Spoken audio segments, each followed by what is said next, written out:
Big shout out Jassie. ഞാൻ കാര്യം പറയില്ല, ഈ ഷവായി ഒഴിച്ച്, ഈ 3 ഷവായി ഒഴിച്ച് ബാക്കി മൊത്തം ഉണ്ടാക്കിയത് ഇവനാ. കാര്യം പറയാം. അടുത്ത ഇത് കഴിഞ്ഞിട്ട് പൊറോട്ട അടിക്കാൻ തുടങ്ങിയതൊക്കെ. പൊറോട്ട കാണിച്ചോളൂ. പൊറോട്ട അടി. ഇതാ ചെക്കനെന്ന് പറഞ്ഞാൽ ഇത്രയും സാധനങ്ങൾ വൈകുന്നേരം തൊട്ട് ചെക്കൻ ഇരുന്ന് കുക്കാക്കി. ചെക്കന്റെ എഫേർട്ടിന് നമ്മൾ ഇതാക്കണം. Okay, W cook spam. എല്ലാവരും ഡബ്ല്യു കുക്ക് സ്പാം. ചെക്കൻ അത്ര എഫേർട്ട് എടുത്ത് ഇത് മൊത്തം ഇങ്ങനെ ഉണ്ടാക്കി. ഈ ഷവായ നമ്മൾ പുറത്തുനിന്ന് വാങ്ങിയതാണ്. പിന്നെ പൊറോട്ട ഇതായിക്കൊണ്ടിരിക്കുന്നുണ്ട്. പൊറോട്ട കണ്ട കറി. പിന്നെ ഞണ്ട്. എടാ ഞണ്ട് കറി എടുത്ത്. ഏതാ പുതിയ വാണക്കുത്തി നോക്കുന്ന അമീൻ. എടാ ചെക്കന് കഴിവുണ്ട്. ചെക്കന് കഴിവുള്ളതുകൊണ്ടാണ് ഞാൻ മത്സരത്തിൽ വിളിച്ചത്. അത് ഞാൻ ചിന്തിക്കണം. ഓക്കെ, അടുത്ത സാധനം ഞണ്ട് കറി മോനെ. ഇത് കാണിക്ക്.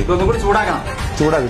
ഇത് കുറച്ച് നേരം വൈകുന്നേരം ഉണ്ടാക്കിയതാ. ചെരിച്ചിട്ട് കാണിച്ചു കൊടുക്കണം. ഇല്ല, മുഴുവന്നില്ല. ഇതെങ്ങനെ കാണിക്കുക?